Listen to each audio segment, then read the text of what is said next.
Hello guys, আসসালামু আলাইকুম। কেমন আছেন আপনারা সবাই? আশা করি ভালো আছেন। আমিও আলহামদুলিল্লাহ ভালো আছি। তো গাইস, এখানে পাকঘরে কয়টা স্ল্যাব বানাইছি আর কি। স্ল্যাবগুলি আপনাদের মাঝে দেখাই।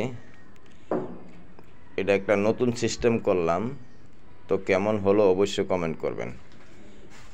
এখানে মনে করেন সিঙ্ক বসবে, এখানে সিঙ্ক বসাবো, আর এটা বসাবো আপনার চুলা, আর এটা হচ্ছে রাইস কুকার বসানোর জন্য।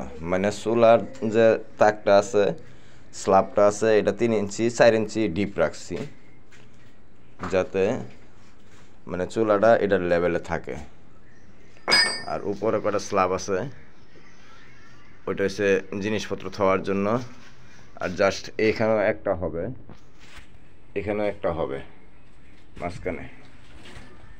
তো অবশ্যই কেমন হলো এই স্ল্যাবটি বানানো অবশ্যই কমেন্ট করবেন। আর আশা করি আপনাদের কাছে ভালো লাগবে।